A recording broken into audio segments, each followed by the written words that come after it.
about 3-4 years old, I begged my dad to take me to training, you know, and every year he'd say, no, you're too young, whatever, you're too young, this and that. And I just kept begging, take me to Melbourne, Croatia, take me to the training session. And when I was 5 years old, he took me, and Melbourne, Croatia didn't have, they didn't have under 5s, they didn't have under 6s, you know, they started at under 9s. So I was a 5-year-old kid, and I was practicing for, you know, 2-3 years, like every single day in the backyard, and I was very skillfully, I was good. And my dad took me to Melbourne, Croatia when I was 5, and I remember being there at Fairbairn Park, it was, and it was Mark Viduka's age group, you know, from Melbourne Knights, and his dad was coach Gabriel. And I remember coming to that training session, and you know, the boys were 9 years old and I was 5, you know, but I was always a bigger, you know, I had the, you know, different, like I was always tall and a bit stronger. And I remember I got the ball and I started dribbling, you know, 2-3 players. And up until then, I was just playing against my dad or my sisters back at home or by myself. So I didn't really have, and my dad would always let me, you know, dribble past him. So I was a little bit unrealistic, yeah. And I got the ball and I started dribbling, and one of the players took it off me, and I just sat down in the middle of the pitch and I started crying, you know, because I'd never experienced somebody taking the ball off me like that, you know. Yeah. And then so Gabriel, Mark Viduka's dad, said to my dad, look, you know, I think you better wait till, you know, maybe next year to bring him, whatever. And I was 6 years old at the time, and I was playing under 9s. Again, it was the next generation under 9s.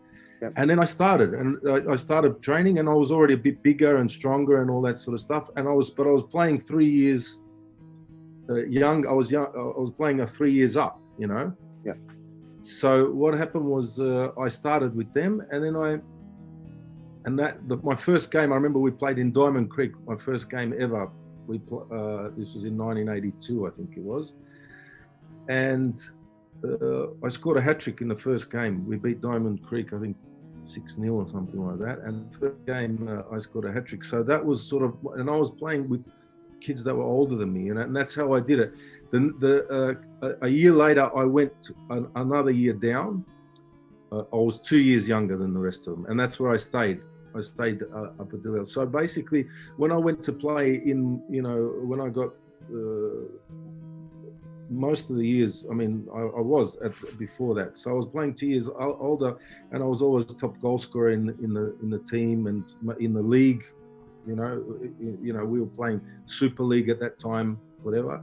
Yeah. And then when I went to actually play in my own age group, you know, like with the regional teams and you know, it was, you know, I was sort of already playing with older players the whole time. So it was, you know, it was a lot easier for me.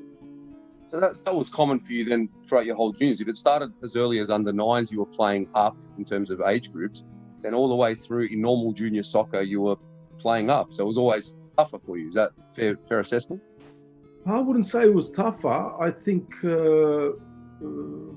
look, as I said, I was big. That's what I wanted to say to you. So I was always sort of a bigger, taller. You know, I was okay physically with them until they hit puberty, you know, at around 15 years old, you know. And so I was playing with them, and so I was sort of, you know, 12, and they were like 14, 15, you know. And it was then that's where the difference came in, you know. And so what happened was when it was that age, I went another age group down, and so I was playing 1 year older, because physically I couldn't cope with them, you know. They were changing, they were turning into men, you know.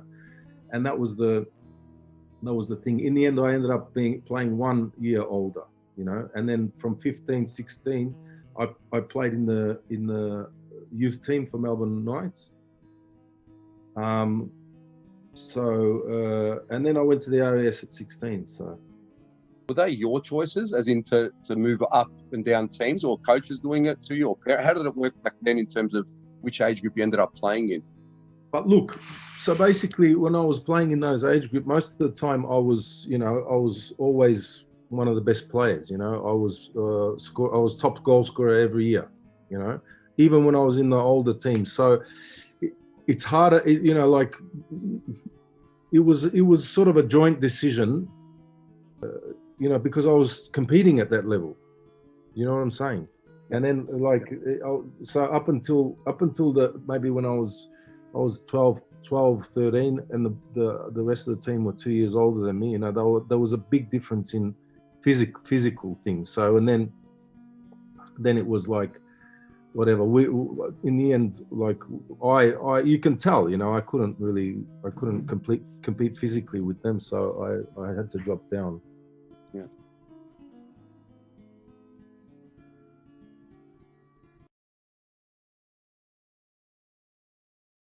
My mum used to tell me off all the time because I'd just, everything I did in the house, she'd say to me, go and get go and get something from some room or something, and I'd get the ball and I'd dribble the ball to that room, get the thing, and then come back with the ball. It was just constantly, with me, the ball, and I just kept, as I said, every spare minute I had or hour, I just practiced all the time. And it wasn't something that, my dad said you have to go and practice. No chance. It was something where I think he would probably, had to maybe keep me from practicing too much. It got to the point where, as I said, when it was, for my first communion. For my first communion, on the day of my first communion, there was a local tournament at St. Albans, Dynamo's ground, and I left halfway through. All the guests are at my house. I left halfway through because I had to play in this tournament. There was like 2 or 3 games, and then a few hours later, I came back. Luckily, it was around the corner, so the tournament. But it's better stories, because that's like you said. You don't even know what possessed you to love the ball in the game that much, because. If you love it that much, you probably didn't feel like a sacrifice to you. It was just like, I want to play these games, and that's it. No, that wasn't a chore at all. People, say to me, how hard it was to play football, and like how, like a lot of physical work and all that sort of stuff, fitness and all that. For me, not a problem. For me, it wasn't a chore. As you said, it was a passion. I didn't look at it in that way, that it was hard or anything like that. It was, to be honest, I didn't imagine myself doing anything else. Yeah.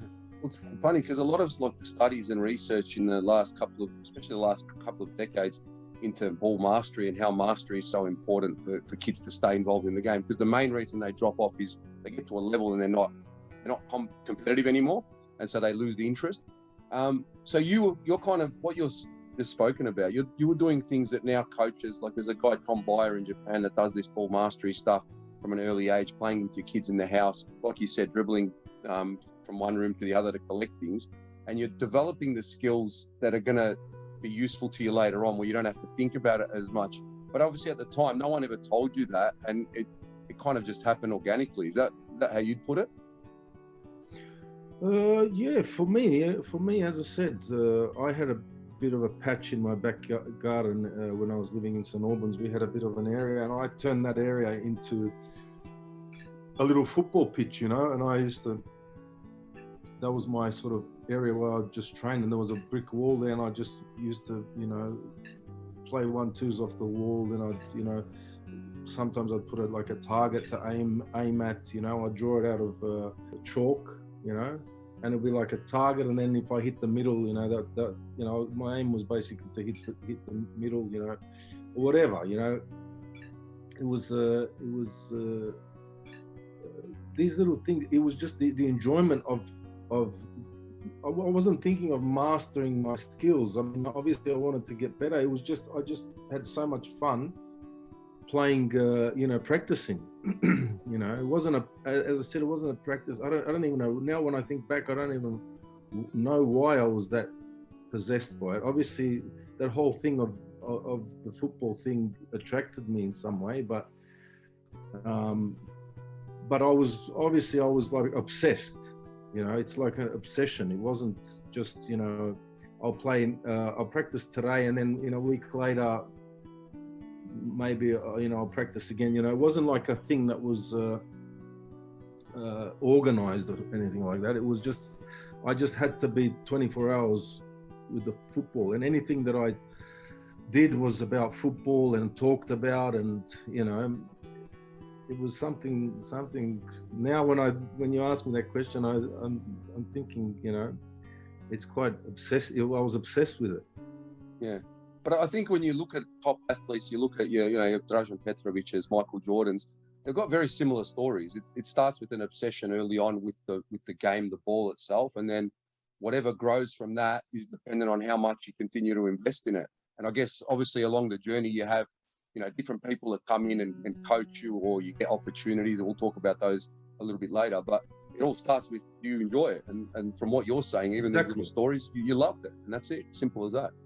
Exactly, and that was it. You know, I needed, for some reason, I needed to spend as much time as I could with it, practicing dribbling. I just enjoyed doing it, you know. And you know, when you watch a football game and you see somebody make an unbelievable move, I mean, the goal is, you know, goal scoring is great, and it's the best thing about it. But for me, what I enjoyed was actually when somebody did some, you know, classy things, you know, when people did moves that, you know, you think, wow, that's unbelievable. That's not just so hard. When they, you know, you have to have composure to do those sort of things. You have to be skillful, but skill isn't the main.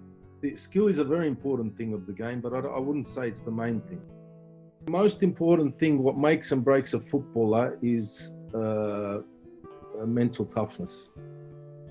That's definitely that. It's because I've seen, obviously, in my career, and a lot of players who are very, very skillful. You know, a lot of them were a lot skillful than players that actually made it professionally. And they didn't make it probably because mentally they weren't strong enough. Because when you're a kid, when you're a kid, you basically everything's, you know, positive. You know, everything's like a positive surroundings. You've got you know, you're growing up, you're playing in juniors and things like that, and you score a goal, it's great. If you don't, there's no pressure involved, you know. But once you get higher than that, you know, 16, 17, 18, 19, 20, whatever, going into professionalism, that's where mental toughness comes in. I think for me, honestly, you know, when I look at player attributes, and I speak a lot to my, you know, my mates who are playing professionally, who had great careers and all that sort of stuff. If I was a coach of a team or something like that, and I'm looking at my first thing on the list would be mental, as in mentally, what is he like? Can he perform under pressure? Can he do this? That's my first thing I would look at. Without the mental thing, you can't reproduce these two. You know what I'm saying to you? Yes. So good players can, for me, the definition of a good player is that he can constantly produce good performances under pressure. That's my definition. Yeah. Now, without mental toughness, you can't do that. There's many, what are they called? Examples of players who are maybe physically not that good, skillfully not that good, but mentally very tough. And they end up having unbelievable careers. Yeah. You know what I'm saying? Yeah, and it's probably the same in life, isn't it? It's not just a football thing. It is. You've got to be able to deal with the ups and downs. There's so many ups and downs in especially professional football. Yeah. You are constantly being criticized. You're constantly being attacked. You're also, if you do well, you're getting praised. But you've got to deal with one day being praised, and the next day being actually despised by a lot of people, you know? Yeah. I guess now it's even harder because the social media explosion is You can get slaughtered everywhere from every angle. Exactly. Totally. I mean, today is the way that things are. I mean, you know, and the thing is, people who have never ever gone through that, a lot of people are very quick to be judgmental, you know, to players and whatever, if they make a mistake, if they do that. A lot of these people who actually are the biggest critics have never actually achieved anything in their lives anyway, you know, so they don't know what it takes to actually do things. You know, they're all bloody, what are they called? Keyboard warriors or whatever, yeah, Facebook warriors or whatever it is. Yeah. You know, because they've never been through the actually, it's blood, sweat, and tears, you know, and they don't know what it takes to get to that level. That's it. And you can't bottle it. Unfortunately, you can't put it into a recipe and just send it to people and say this works for everyone, because it doesn't. You know, because there's another factor there, and that's confidence. Yeah. Confidence. You know, I know with myself, you'd be you know, I'd go through a patch where I wouldn't score a goal for like 5, 6, 10 games, you know, and you don't know why. You're doing everything. The only thing that you can do is what you're taught to do, what you know what to do, you know, and it doesn't fall for you. Things don't happen. They, you know, it bounces wrong or whatever, and then all of a sudden, for the next 10 games, it changes. Everything you touch goes in. And how do you bottle that? You know, somebody from the sideline will say, "Oh, look, he's lazy. He doesn't want to run because he hasn't scored any goals, or he doesn't give a shit." You know, yeah. That's the easiest way to label that. You know, yeah. But I still have not. I don't think I've ever met a footballer who would run out in front of 40, 50,000 people on purposely not wanting to play. I've never met that footballer. Yeah, I've never met him once. I don't think, I've been involved in the game for a long time. Yeah.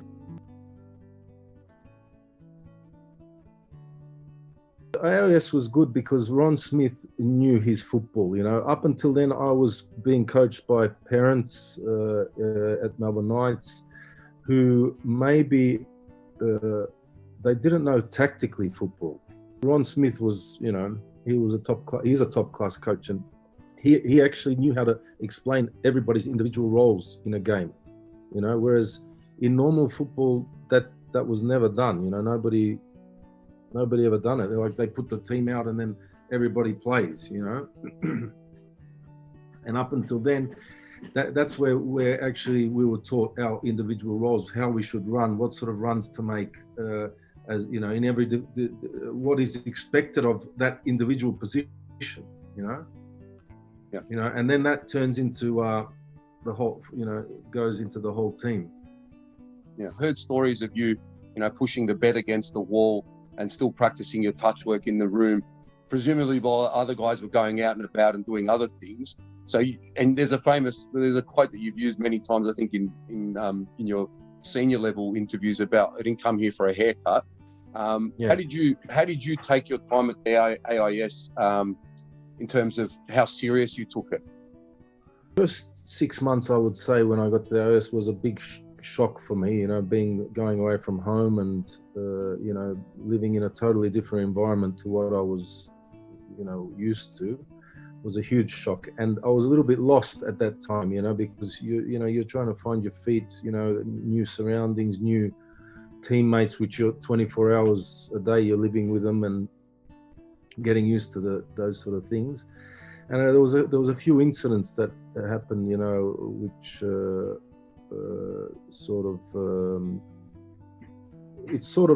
I would say defined my sort of path, you know. And I remember a lot of the players who were there, you know, they like, for example, we had our own rooms, and everybody, like a lot of these players, the parents would buy them a television and all this sort of stuff, and I didn't want that, because I didn't want to be distracted by anything else about football. I actually made a conscious decision. I think maybe 6 months after that, I said to myself, you know, I'm here for a reason, and that's the reason I'm here for. And I want to be. I remember Ron Smith, the first day that we came there, I'll never forget it. The first day we came, he sat us all down in the indoor hall where the pitches were, and he said, statistically, only 20% of you guys, so there was 20 of us, so 20% of you guys may end up earning a living from football. You know, so when you think about it, we were at the time for that age group, probably the 20 best players in the country at the time. And he said, and that's what he said to us, and we were shocked, like we were looking around. And when he said that, I said, I'm gonna like to myself consciously, I said, I'm gonna make sure that I'm in that 20%, you know. And that's it. And every spare time I had in my head, I had a goal, exactly what I wanted, and I wanted to work on every little bit to improve my game. You know, the touch thing, and that's that story with the bed. My bed was up against the wall, and what I used to do was I used to do one touch over the bed, and then I had to first of all I did two touch, and then I'd keep the ball wasn't allowed to touch the ground. You know, so there was a brick wall behind the bed, and then. I'd make it, but it was a little bit maybe annoying now when I think about it. The guy next to me was you know, I think it was John Angelovsky or Andrew Senick. He was, and so basically what I would do, I'd kick it over the thing. I'd have one touch to control it, and then again, and I would keep. And then what happened is after a while, the ball doesn't drop, you know. So then I went on one touch. So what I would do, and it becomes, you just keep one touch over the bed and then coming down. And it was a small area. It wasn't a big area. We had very small bedrooms, you know. And so basically, that was one way of working on my touch. And I'd say my big goal was to be a professional footballer. I would say that. I had a long-term goal. Short-term goals, I would say as a striker would be, you know, to be top scorer. You know, they would be like conscious goals. But with this practicing thing, I didn't really set goals. I just, maybe it is goal setting, you know, but, you know, I'd work on, I don't know, finishing. I'd go to the indoor hall, whatever, and because that was, when we'd have days off or something like that, I'd go and practice, or I'd get another, me and Josip Skorko or something like that, would go shooting practice, you know, because there was like, I think 30-meter distance between the goals, like an exercise where, you know, you can be a goalkeeper and a striker at the same time. So, you know, you've got two touch to score a goal or something, you know what I'm saying to you? So then all improved, every little moment like that improved, you know, everything, you know, shooting, first touch, decision making, all these, and alongside the training sessions that we had, you know, twice a day and all that sort of stuff. And you said there was 20 players in your group, and he was saying that 20% of you may make a career out of this. Why didn't others do it? So what? Statistically, yeah. But why didn't others go to those lengths while you were there? Or, you know, or did you see that thing that you said before, where I'd do hard 1 week, and then when it was time to take time off, they'd take time off, and that's probably the difference long term over their, you know, their career and your career, I guess. You know what I think is the difference? I think I was more focused. I'd say I was more focused. I think there was a lot of guys who were there. You know, and as I said, if they had a day off, they'd have a day off or something, and, you know, instead of practicing, they'd maybe go to the city, which I did that as well, but I think that maybe they weren't as focused.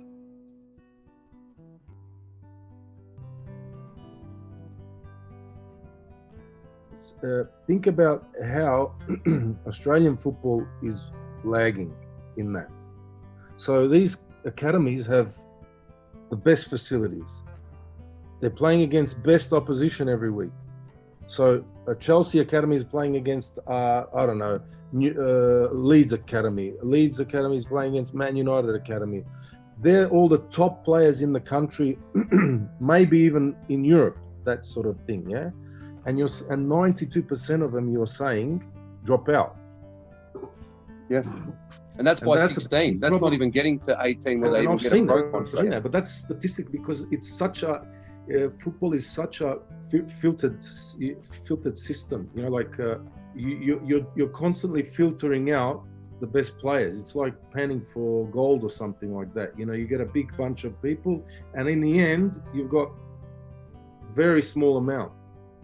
Yeah. You know, when I was living in London, I lived around the corner from Chelsea training centre there where they live, and my son was playing a game.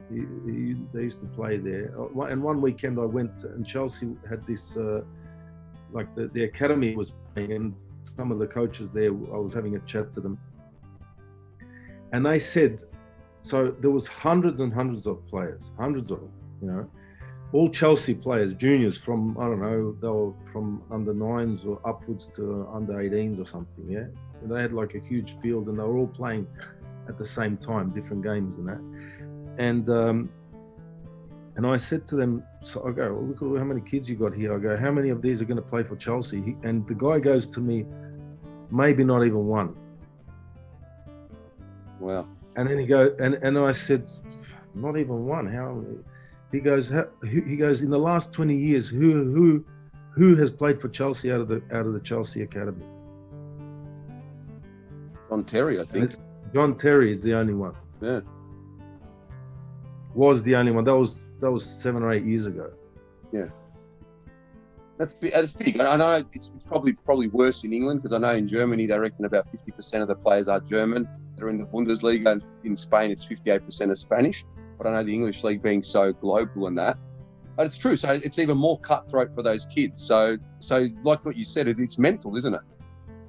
It's mental. That's the most important thing in football is mental ability. And my thing is with the Australian football is the problem is, especially what I've seen after they've.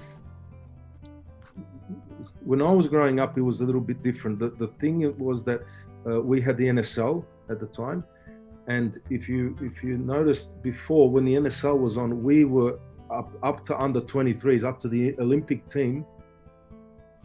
We were always very competitive in international football, the national team. And my theory is that is because a lot of the youngsters got chances in these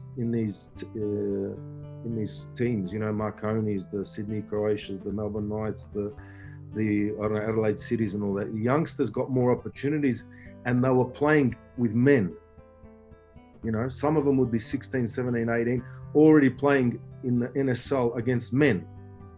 So we had that advantage over a lot of the Europeans at the time, you know, because a lot of them couldn't get into these squads. You know, they were good juniors and things like that, but they couldn't get into this squad. And I think we were competitive up until the stage of under 23s because a lot of us were already playing, you know, football in NSL, which was, you know, you couldn't compare the level to, you know, to somewhere in Spain or England or something like that. But you're already playing with men, whereas a lot of these players who would come to the Youth World Cup and the under 23s and all that were playing still academy football for, you know, for their countries, you know, like, and I think that's the difference. And then when we started lacking was if we stayed in the NSL, a lot of the players, because the standard wasn't obviously as good as the standard is in Europe, that's where I think we fell off. And what it is in Europe, you have that very high pressure all the time, you know. And once you learn players that are constantly under that pressure, again, it's a filter system. The ones that can handle it, they go through. The ones that can't, they don't. Basically, that's what it is. And, you know, as I said, I've seen a lot of very good players physically, skillfully and all that. They couldn't repeat the performances, you know, under pressure. Yeah, so that's what it's all about. Good training players per se during the week, but when it was in front of a crowd, it was a lot harder. Exactly, and that's why for me this last couple of seasons in the have been really a little bit unrealistic, because different when you're going as a striker, going one-on-one with a goalkeeper and you've got 50,000 people screaming, or going, you know, and it's an empty stadium. It's like a training game almost. If you go back to when you were younger, were there kids that were like not super talented, but had already were really good early, but then didn't continue to work. So you get the opposite effect of the Stepan Thomas, where he comes in late to the game and then heaps of them, heaps of players like that. Heaps of players. You know what? I would say it's not even that. It's also continued to work, but also when it comes to, especially, I think a big thing with a lot of those good players. No, it doesn't even have to be good players. And I saw that with juniors, when my sons were playing juniors and that. And also when I was there, you have kids who are maybe up until 13 or something. They're physically stronger or faster, and so what happens is they play because it's not so tactically whatever. Kids aren't tactically sort of aware as well as when you get older and that. So you have kids who dominate because either they're strong, or either they're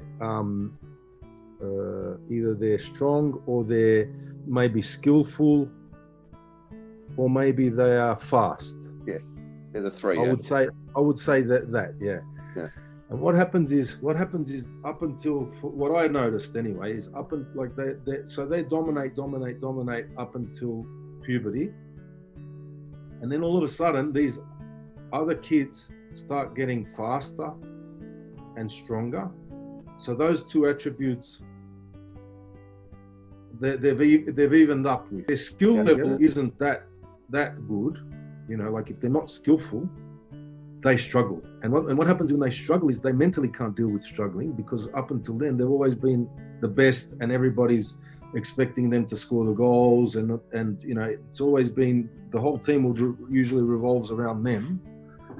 But if they're skillfully not good enough and mentally not strong enough, that's the big problem. Is that, so what happens is these kids start being stronger and faster, and maybe even, you know, they're working on their skills and all that sort of stuff. That player's influence on the game becomes almost non-existent, and they find it very difficult to deal with that. Yeah, I noticed that many times. You know,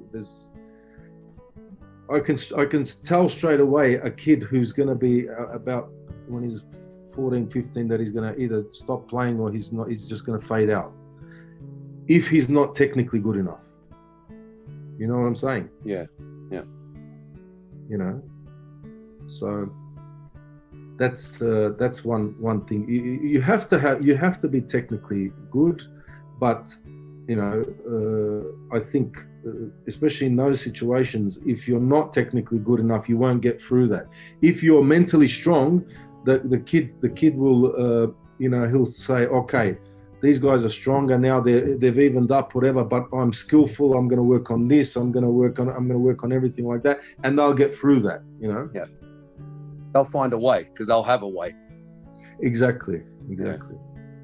It's interesting that. So I guess for parents, so it's hard to give advice to parents, because parents sometimes get blindsided by the light. If their kids' early selection in Victory or City or in an academy, they seem to think, oh, well, that's it. They've been picked at under 13s. That means they're going all the way through to the first team and then Socceroos and all that. But it's never that straightforward, is it? Mm-hmm. Well, the statistics tell you that it's not at all like that.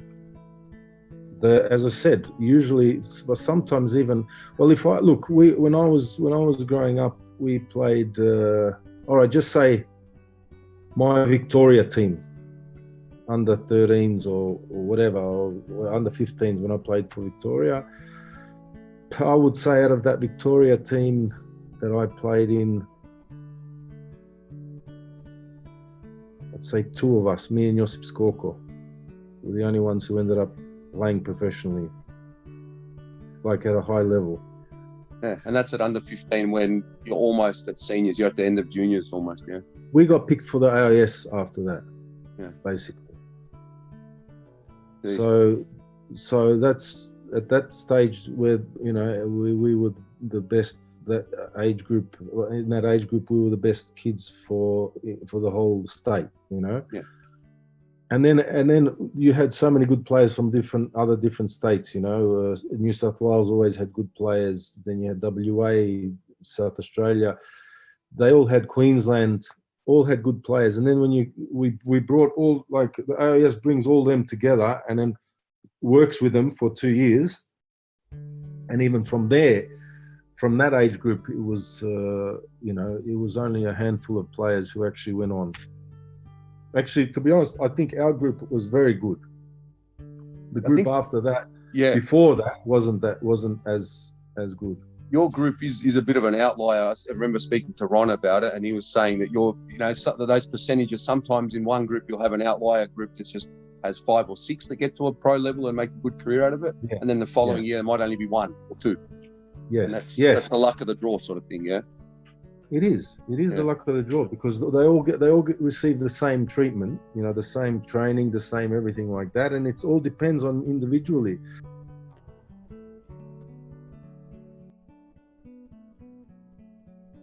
Anything you want to do well, you put pressure on yourself. You're your harshest critic. So I would say to parents not to be too hard on kids, to support them, and not to get too involved in it, because some parents are a little bit unrealistic when it comes to their own kids. Yeah, we use the example at school. I go to parents, sometimes they're a little bit over the top on the sidelines. Do you sit in the maths class at the back of the class telling your kid how to do all the equations, or do you shut up and let them do it? So it's important. I'd say if they let them in the maths class, they'd probably be yelling as well. I'd say. Yeah, possibly. Yeah, we'll test that. I'll test the theory out. I'll bring a GoPro in and I'll film an English class or a maths class, and we'll see how they go in the classroom. But it's true, because if they're not enjoying the game, it is still a game at the end of the day. It's a game that if you do manage to get to the top, you can have some, brilliant financial rewards, personal achievements, World Cups, all that sort of stuff. But for the majority, that's not the reality. The reality is you're going to play the sport, and hopefully you'll love the sport forever, and then your kids will play it, and then their kids will play it, and that'll be part of your DNA to be involved in football. Exactly. That's the whole. That's what it is. As I said, when I started, I didn't start because I thought I was going to be a millionaire or something like that. That was nowhere on my radar. I started because I loved spending time. I loved going to games. I loved spending time with the ball. It was just something that was natural for me, and nobody had to tell me to go and train. Every spare moment I had, I did it out of love and out of enjoyment. Just being a kid, enjoying it, going for a kick with your mates and stuff like that. That was basically it. Especially at a young age. That's why I say I wouldn't put pressure on kids. Because I've seen a lot of kids especially as I was growing up, I saw a lot of parents who were be swearing at their kids because they missed the chance, or because he didn't cross the ball how it is or how it should be, and all that sort of stuff. And kids shouldn't be put under that sort of pressure, as kids, or kids who weren't allowed to bloody speak in the car on the way home because he had a bad game or things like that. For me, that goes against what you want. You want your kid to, and I've seen a lot of kids who are actually good. That's another reason. That's another reason. I've seen a lot of kids who are actually skillfully, mentally, this and that, and the parents destroyed them because of that type of behavior. And actually they lost the will for the game because the kid as a 12, 13-year-old comes out on the field, has a not so good game, and the parent would be at him for the rest of the day. It's a very that's one thing that I would say. Support your kids. If you're a parent, support your kids. Give them give them all your support and love and all that sort of stuff. If they have a bad game, everybody has a bad game. Everybody has a bad day. Sometimes you wake up and your head hurts or whatever, and even in a normal job, you don't feel right. And that's how it is in life, in football as well. Yeah. Let alone for a kid that's still, trying to find his or her feet in the world, let alone the game. Yeah. Exactly. There's no need for that sort of stuff. Awesome.